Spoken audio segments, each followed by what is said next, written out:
पे ब्रेक लगा बाजीराव, तेरी कुंडली मेरे हाथ में है।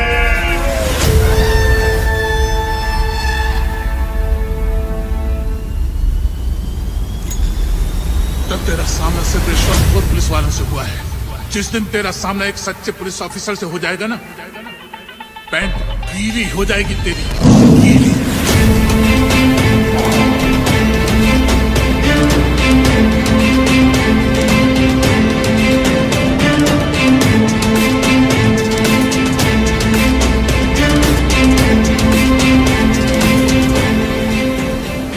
जरूरी है सिंघम फ्रेंचाइजी सबके लिए? कौन सी फिल्म पहले देखने को मिल सकती है सिंघम 3 से? क्यों बार बार बदल रहे हैं रोहित शेट्टी अपना स्टेटमेंट? हेलो दोस्तों, मैं नितिन आपका स्वागत करता हूं बॉलीवुड स्टूडियोज के फिल्मी गलियारे में। रोहित शेट्टी जो अपनी हालिया रिलीज सूर्यवंशी की सफलता के नशे से अब लगता है बाहर आ चुके हैं, क्योंकि एक्शन डायरेक्शन के हिसाब से सही समय आ चुका है कुछ धमाकेदार फिल्में लाने का। हर कोई उन प्रोजेक्ट्स के बारे में जानना चाहता है जिन पर फिल्म मेकर काम कर रहे हैं। अभी हाल ही में उन्होंने इस बात का खुलासा किया है कि गोलमाल 5 भी बनने वाली है, क्योंकि ये कुछ ऐसा है जो कभी खत्म नहीं हो सकता। जैसे कि रोहित शेट्टी की एक्शन कॉप फ्रेंचाइजी जो बस चले जा रही है और रुकने का नाम ही नहीं ले रही है। और अब हमारे पास सिंघम 3 पर भी एक अपडेट है, जिसको सुनने के बाद आप शायद बोलेंगे tell me that I don't know. खैर, खबर है कि सिंघम 3 जरूर आएगी। कहा था ना, आप बोलेंगे tell me that I don't no.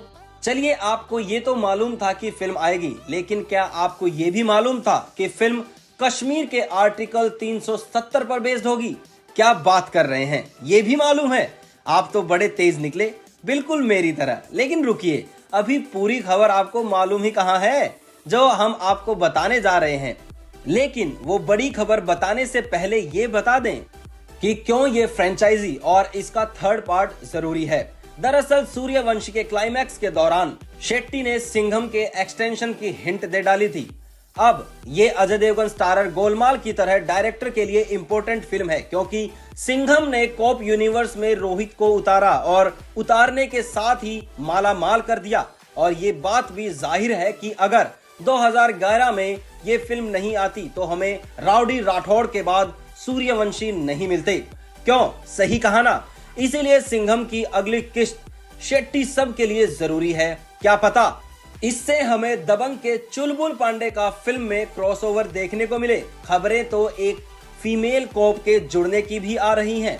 बात तो यहां तक पहुंच गई थी कि फिल्म का प्लॉट भारतीय संविधान के आर्टिकल 370 के एबोलिशन के इर्द गिर्द घूमेगा, जिसके तहत जम्मू और कश्मीर को कुछ स्पेशल स्टेटस हासिल है। लेकिन डायरेक्टर रोहित शेट्टी जब इन खबरों की हवा लगी तो उन्होंने इसे अफवाह बताया। उन्होंने कहा, मैंने भी सुना है कि कहानी लीक हो गई है। हालांकि मैं खुद नहीं जानता कि कहानी क्या है कि सिंघम 3 आर्टिकल 370 पर बन रही है। दरअसल आर्टिकल 370 की वजह से 2019 में शूट हुई फिल्मों को मुश्किलें झेलनी पड़ी थी। संजय दत्त, आलिया भट्ट और सिद्धार्थ मल्होत्रा जैसे टॉप एक्टर्स को उनके अपकमिंग प्रोजेक्ट्स के लिए कश्मीर में शूटिंग करना था। लेकिन आर्टिकल 370 के रिवोक होने से बॉलीवुड की कश्मीर में शूटिंग की योजना पर रोक लगा दी गई थी। और जब फिल्म ही अगर इस टॉपिक पर बनाई जाए तो सोचिए भला कितनी ही पॉलिटिकल पार्टीज को इससे दिक्कतें होंगी। और ऐसा रोहित शेट्टी जरूर नहीं करना चाहेंगे। तो चलिए देखते हैं आगे क्या हिंट देते हैं रोहित शेट्टी या अजय देवगन इस फिल्म को लेकर। वहीं क्या रोहित को इस टॉपिक पर फिल्म बनाने का रिस्क लेना चाहिए? बताइए आपकी राय हमें कमेंट सेक्शन में। और इस वीडियो को लाइक करें, शेयर करें और